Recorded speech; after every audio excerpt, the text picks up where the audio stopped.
Hello दोस्तों, स्वागत है आपका हमारे online platform VK edu change the way of learning पर। आप सभी लोग फटाफट से आज के सेशन से जुड़ जाएंगे। आज हम लोग पढ़ने वाले हैं जैन धर्म तथा बौद्ध धर्म के बारे में। पिछली क्लास में हमने पढ़ा था वैदिक सभ्यता के बारे में, वैदिक काल के बारे में हमने फुल डिटेल में पढ़ा। एक ही वीडियो में हमने सारा कवर अप किया। अगर अभी तक आपने हमारे वैदिक काल वाली वीडियो को नहीं देखा है तो उसे ज़रूर देखेंगे, उसका लिंक आपको डिस्क्रिप्शन में मिल जाएगा। तो आप पिछली क्लासेस को ज़रूर देखेंगे। तो सबसे पहले आप लोग वैदिक काल की क्लासेस को देखेंगे और आज की क्लास में लास्ट तक बने रहेंगे, ऐसी हम आशा करते हैं। कहते हैं कि कोई भी लक्ष्य इंसान से बड़ा नहीं होता, कोई भी लक्ष्य जो है इंसान से बड़ा नहीं होता और हारा वही जो लड़ा नहीं होता। जी हाँ दोस्तों, एक बार फिर से स्वागत है आपका हमारे ऑनलाइन प्लेटफॉर्म पर। तो आज हम लोग देखने वाले हैं जैन धर्म व बौद्ध धर्म के बारे में। जितने सारे आपके इंपॉर्टेंट पॉइंट है जो भी आपके एग्ज़ाम की दृष्टि से अति महत्वपूर्ण है, वह सब हम आपके लिए लेकर आए हैं। मात्र एक वीडियो में सारा का सारा हम आपको कवर अप करवाने वाले, इसलिए आप लोग लास्ट तक बने रहेंगे। अगर फर्स्ट टाइम आप हमारे चैनल पर विजिट कर रहे हैं तो लाइक और सब्सक्राइब करना बिल्कुल भी नहीं भूलेंगे। तो बात करेंगे आज हम लोग सबसे पहले जैन धर्म के बारे में। जी हाँ, जैन धर्म के बारे में बात करेंगे। जैन धर्म की अगर बात करी जाए तो आप क्या समझते हैं जैन धर्म के बारे में, और साथ ही साथ में इसमें जो आपका महावीर स्वामी, इनका जीवन परिचय जो है हम लोग डिटेल से पढ़ने वाले हैं। कब इनका जन्म हुआ, कब क्या हुआ, सब कुछ हम पढ़ेंगे। तो लास्ट तक आप लोग बने रहेंगे। अगर बात करी जाएगी जैन धर्म की, जी हाँ दोस्तों, तो जैन धर्म का संस्थापक कौन है बताएंगे कमेंट सेक्शन में। जैन धर्म के संस्थापक कौन थे? ऋषभ देव थे। कौन थे? ऋषभ देव जैन धर्म के संस्थापक और साथ ही साथ ये प्रथम तीर्थंकर भी थे। तो जैन धर्म के प्रथम तीर्थंकर व संस्थापक कौन थे? ऋषभ देव थे। फिर उसके बाद जैन के परंपराओं के अनुसार उसमें कितने तीर्थंकर थे? तो जैन की परंपरा अनुसार इसमें 24 तीर्थंकर थे। कितने? 24 तीर्थंकर थे। अगर बात करी जाएगी कुछ जैन प्रमुख जैन तीर्थंकर और उनके प्रतीक, तो इसे याद कर लेंगे।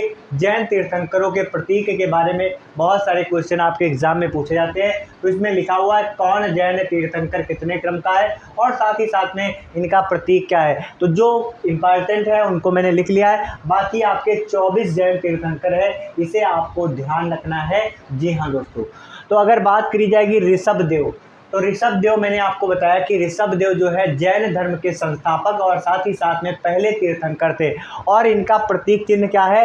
सांड है। तो ऋषभ देव का प्रतीक चिन्ह क्या है? सांड है। अगला जो है अजितनाथ, तो अजितनाथ आपके द्वितीय जैन तीर्थंकर हैं। जी हाँ दोस्तों, अजितनाथ द्वितीय जैन तीर्थंकर हैं और इनका प्रतीक क्या है? हाथी इनका प्रतीक है। फिर अगला है संभवनाथ, तो संभवनाथ आपके तृतीय जैन तीर्थंकर हैं। कौन से? तृतीय जैन तीर्थंकर हैं संभवनाथ और इनका प्रतीक क्या है? घोड़ा। जी हाँ दोस्तों, घोड़ा है इनका तीर्थंकर संभवनाथ का और ये तृतीय तीर्थंकर हैं जैन धर्म के। अगला बात करी जाएगी अरष्टनेमी, ध्यान से सुनेंगे। अरष्टनेमी ये आपके 22वें तीर्थंकर हैं। कौन से? 22वें तीर्थंकर हैं अरष्टनेमी और इनका प्रतीक क्या है? शंख इनका प्रतीक है, तो ध्यान रखना है। अगला है पार्श्वनाथ, तो पार्श्वनाथ आपके 23वें जैन तीर्थंकर हैं। 23वें जैन तीर्थंकर कौन है? पार्श्वनाथ हैं और इनका प्रतीक क्या है? तो पार्श्वनाथ 23वें जैन तीर्थंकर, इनका प्रतीक सर्प है। जी हाँ, सर्प है पार्श्वनाथ का प्रतीक। अगला है महावीर स्वामी, तो महावीर स्वामी आपके 24वें जैन तीर्थंकर थे। एकदम बहुत ही महत्वपूर्ण है, आपको याद रखना है। तो आपको सब याद रखना है। जैन तीर्थंकर जो हमने लिखवाए हैं ये आपके एग्जाम के पॉइंट ऑफ व्यू से अति महत्वपूर्ण है, इसलिए इन्हें सब जो हैं ये जितने मैंने लिखवाए इतने तो आपको कम से कम याद होने चाहिए। ठीक है, तो अगर बात करी जाएगी महावीर स्वामी की, तो ये 24वें जैन तीर्थंकर थे और इनका प्रतीक चिन्ह क्या था? तो सिंह इनका प्रतीक चिन्ह था। याद रखेंगे, महावीर स्वामी 24वें जैन तीर्थंकर थे और सिंह इनका क्या था? प्रतीक था। अब बात करते हैं हम लोग महावीर के बारे में बात करेंगे। जी हाँ, महावीर भगवान महावीर के नाम से ये जाने जाते हैं। तो इनके बारे में हम लोग जानते हैं, महावीर के बारे में फुल डिटेल इनके बारे में जानते हैं, जो कि आपके सभी एग्जाम के लिए अति महत्वपूर्ण होने वाला है। तो अगर बात करी जाएगी महावीर के जन्म की, तो ध्यान से देखेंगे। महावीर का जन्म जो है 540 BC में हुआ। तो 540 ईसा पूर्व मतलब ईस्वी पूर्व इनका जन्म हुआ। कहाँ पर हुआ? तो इनका जन्म कुंडग्राम वैशाली में हुआ। ध्यान रखेंगे 540 ईस्वी पूर्व कुंडग्राम वैशाली में महावीर स्वामी का जन्म हुआ। इनके पिता का नाम सिद्धार्थ था और ये ज्ञातक कुल के सरदार थे। ध्यान रखेंगे, ये ज्ञातक कुल के सरदार थे। सिद्धार्थ महावीर स्वामी के पिता का नाम था। माता का नाम त्रिशला था। ये लिच्छवी गणराज्य के प्रमुख चेटक की बहन थी। तो लिच्छवी गणराज्य के प्रमुख चेटक की बहन कौन थी? महावीर स्वामी की माता त्रिशला। अगर बात करी जाएगी इनकी पत्नी का नाम क्या था, तो इनकी पत्नी का नाम यशोदा था। ध्यान रखेंगे, यशोदा इनकी पत्नी का नाम था। इनकी पुत्री का नाम था अनुज्जा प्रियदर्शिनी। अनुज्जा प्रियदर्शिनी इनकी पत्नी का नाम था। बचपन का नाम इनका था वर्धमान। प्रतीक चिन्ह तो मैंने आपको बताया था 24वें तीर्थंकर है और इनका प्रतीक क्या है? सिंह है। अगर बात करी जाएगी सन्यास की, तो इन्होंने सन्यास कब लिया? तो 30 वर्ष की अवस्था में इन्होंने अपने बड़े भाई नंदीवर्धन की अनुमति से सन्यास लिया। इनके बड़े भाई का नाम था नंदीवर्धन, जिनसे अनुमति लेकर 30 वर्ष की अवस्था में महावीर ने क्या लिया? सन्यास लिया। ध्यान रखेंगे। अगला है ज्ञान की प्राप्ति। तो इन्हें ज्ञान की प्राप्ति कब हुई? तो 12 वर्ष की कठिन तपस्या के बाद में 12 वर्ष की कठिन तपस्या के बाद में, ध्यान रखेंगे, 12 वर्ष की कठिन तपस्या के बाद में ऋजुपालिका नदी के तट पर साल वृक्ष के नीचे इन्हें ज्ञान की प्राप्ति हुई। इसे विशेष ध्यान रखेंगे, बहुत ही महत्वपूर्ण है। 12 वर्ष की कठिन तपस्या के बाद ऋजुपालिका नदी के किनारे साल वृक्ष के नीचे इन्हें ज्ञान की प्राप्ति हुई। और ये ज्ञान की प्राप्ति के बाद क्या कहलाए? तो जिन कहलाए। जिन का अर्थ होता है विजेता। अहरत इसका अर्थ होता है पूज्य और निर्ग्रंथ इसका अर्थ होता है बंधनहीन। तो ये क्या कहलाए? जिन कहलाए, अहरत कहलाए और निग्रंथ कहलाए। तो इसे भी हम लोग ध्यान रखेंगे।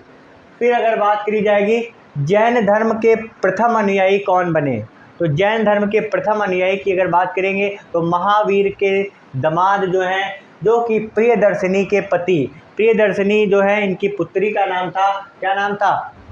प्रियदर्शिनी इनकी पुत्री का नाम था। तो उनके पति जो हैं जामली, जामली जो है जामली, तो ये जैन धर्म के प्रथम अनुयायी बने। ध्यान रखेंगे, जामली जैन धर्म के प्रथम अनुयायी बने। उसके बाद प्रथम जैन भिक्षुणी की अगर बात करी जाएगी तो नरेश दधिवाहन की पुत्री चंपा जो है प्रथम जैन भिक्षुणी बनी है। कौन बनी है? नरेश दधिवाहन की पुत्री चंपा पहली जैन भिक्षुणी बनी है। ध्यान रखेंगे। अगला है शिष्यों को 11 गणधरों में विभाजित किया गया। कितने गणधरों में विभाजित किया गया? यह पॉइंट आपका कई बार एग्जाम में पूछा गया कि जैन धर्म के शिष्यों को कितने गणधरों में विभाजित किया गया, तो इन्हें 11 गणधरों में विभाजित किया गया। अब हम लोग देखेंगे जैन धर्म की प्रमुख संगीतियाँ। यह जैन धर्म की प्रमुख संगीतियाँ, इनसे रिलेटेड बहुत सारे प्रश्न आपके एग्जाम में पूछे जा रहे हैं। जैन धर्म की प्रमुख संगीतियाँ, 2 प्रमुख संगीतियाँ हुई, प्रथम तथा द्वितीय। तो प्रथम जैन संगीति के बारे में हम लोग देखेंगे कब हुई और साथ ही साथ में इसकी अध्यक्षता किसने की और इसमें कौन से कार्य हुए। तो अगर बात करी जाए प्रथम जैन संगीति की, तो यह 300 ईसा पूर्व हुई, पाटिलपुत्र में हुई। कहाँ पर हुई? पाटिलपुत्र में हुई। और इसकी अध्यक्षता किसने की? स्थूलभद्र ने इसकी अध्यक्षता की। फिर अगर बात करी जाएगी इसमें कार्य क्या हुआ, तो प्रथम जैन संगीति 300 ईसा पूर्व पाटिलपुत्र में स्थूलभद्र की अध्यक्षता में हुई और इसमें जैन धर्म को 2 संप्रदायों में विभाजित कर दिया गया। कौन से 2 संप्रदाय? एक तो आपका श्वेतांबर और दूसरा दिगंबर। तो आपका एग्जाम में पूछा जाएगा प्रश्न कि जैन धर्म को 2 समुदाय में कब विभाजित किया गया, तो प्रथम जैन संगीति के अंतर्गत इसे 2 समुदाय में विभाजित किया गया है। सभी को ध्यान रखना है। तो श्वेतांबर और दिगंबर। बात आती है श्वेतांबर और दिगंबर, तो इन 2 समुदायों में इसे विभाजित किया गया जैन धर्म को। तो श्वेतांबर में जो अनुयायी थे वो सफ़ेद वस्त्र का धारण करते थे और दिगंबर में जो आपके जैन अनुयायी थे वो नग्न रहते थे। कैसे रहते थे? नग्न रहते थे। ध्यान रखेंगे। अगला है द्वितीय जैन संगीति। तो द्वितीय जैन संगीति 6ठी शताब्दी में आपकी हुई। कब हुई? 6ठी शताब्दी में आपकी द्वितीय जैन संगीति हुई। वल्लभी गुजरात में हुई। कब हुई? कहाँ हुई? वल्लभी गुजरात में आपकी हुई 6ठी शताब्दी में। क्षमा श्रवण की अध्यक्षता में हुई। किसकी अध्यक्षता में हुई? क्षमा श्रवण की अध्यक्षता में आपकी द्वितीय जैन संगीति हुई और इसमें धर्म ग्रंथों को लिपिबद्ध किया गया। ध्यान रखेंगे, धर्म ग्रंथों को लिपिबद्ध किस संगीति में किया गया, तो द्वितीय जैन संगीति में धर्म ग्रंथों को लिपिबद्ध किया, इसे ध्यान रखेंगे। 6ठी शताब्दी में वल्लभी गुजरात में इसका आयोजन हुआ और क्षमा श्रवण की अध्यक्षता में, तो सभी लोग ध्यान रखेंगे। अगला है जैन धर्म के त्रिरत्न कौन से हैं, ध्यान से देखेंगे। जैन रत्न के त्रिरत्न हैं सम्यक दर्शन, सम्यक ज्ञान और सम्यक आचरण। तो जैन धर्म के त्रिरत्न याद कर लेंगे, सम्यक दर्शन, सम्यक ज्ञान और सम्यक आचरण, ये जैन धर्म के त्रिरत्न है दोस्तों, ध्यान से याद कर लेंगे। अगला है जैन धर्म के कुछ प्रमुख जो बातें हैं उन्हें हम लोग देखते हैं। तो जैन धर्म की प्रमुख बातें हैं, ईश्वर की मान्यता नहीं है, तो जैन धर्म के द्वारा ईश्वर को मान्यता नहीं दी गई है, हम लोग ध्यान देंगे। आत्मा की मान्यता है, जैन धर्म के लोगों ने आत्मा को मान्यता दी। पुनर्जन्म एवं कर्मवाद में विश्वास रखने वाले थे। आध्यात्मिक विचारों को सांख्य दर्शन से ग्रहण किया गया, ठीक है, आध्यात्मिक विचारों को जैन धर्म के लोगों ने सांख्य दर्शन से ग्रहण किया। तो सबसे घात बात है कि ईश्वर पर ये लोग विश्वास नहीं करते थे। आत्मा की मान्यता, आत्मा को मान्यता देते, पुनर्जन्म एवं कर्मवाद में विश्वास रखते, साथ ही साथ आपके आध्यात्मिक जो विचार है ये इन्होंने कहाँ से ग्रहण किए, तो सांख्य दर्शन से ग्रहण किए। अगला है जैन धर्म को मानने वाले प्रमुख शासक, जो प्रमुख शासक हैं जिन्होंने जैन धर्म को माना, ठीक है, और इसका प्रचार प्रसार किया, उसमें से जो प्रमुख शासक हैं आपको याद कर लेने। आपके एग्ज़ाम में आता है कि इनमें से कौन सा शासक जो है जैन धर्म का अनुयायी था, या फिर इसमें से कौन सा शासक जिसने जैन धर्म का अनुयायी नहीं है, तो इस तरीके के क्वेश्चन आते हैं। तो जो अनुयायी है उनको हम लोग देख लेंगे। तो उदायीन, बंद राजा, चंद्रगुप्त मौर्य, कलिंग, नरेश खारवेल और चंदेल शासक, ये जो आपके प्रमुख शासक हैं ये आपके जैन धर्म के अनुयायी थे। एक बार फिर से, उदायीन, बंद राजा, चंद्रगुप्त मौर्य, कलिंग, नरेश खारवेल और चंदेल शासक, ये शासक जैन धर्म के प्रमुख अनुयायी थे, जैन धर्म को मानने वाले शासक थे।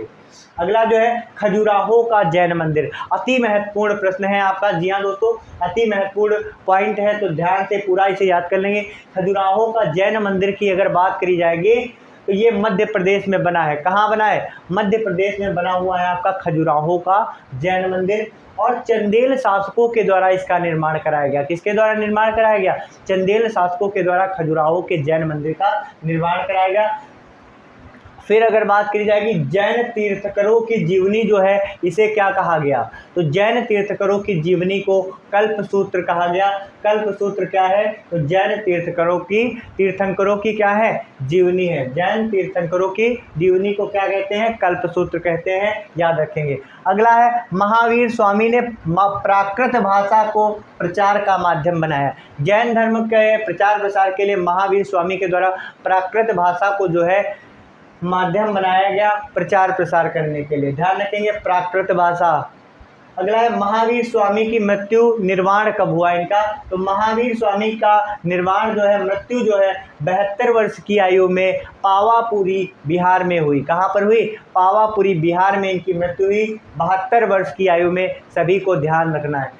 अगला जो है जैन धर्म जो है इसके 5 महाव्रत है। तो जैन धर्म को पालन करने वाले सभी को इन 5 महाव्रतों को पालन करना चाहिए अगर वह मोक्ष पाना चाहता है, ऐसा जैन धर्म का नियम है। तो ये 5 महाव्रत कौन कौन से हैं इन्हें भी याद कर लेंगे। अहिंसा, सत्यवचन, अस्तेय, अपरिग्रह और ब्रह्मचर्य। तो जैन धर्म के 5 महाव्रत कौन कौन से हैं? अहिंसा, सत्यवचन, अस्तेय, अपरिग्रह और ब्रह्मचर्य, ये जैन धर्म के 5 महाव्रत हैं। यहाँ दोस्तों हमने पढ़ा जैन धर्म के बारे में, बनने वाले सभी इंपॉर्टेंट पॉइंट्स के बारे में पढ़ा। अब हम लोग पढ़ेंगे बौद्ध धर्म के बारे में डिटेल से। अगर आपको हमारी वीडियो अच्छी लग रही है तो सभी को शेयर करेंगे, साथ ही साथ में लाइक ज़रूर करेंगे। तो अब हम लोग देखेंगे बौद्ध धर्म के बारे में।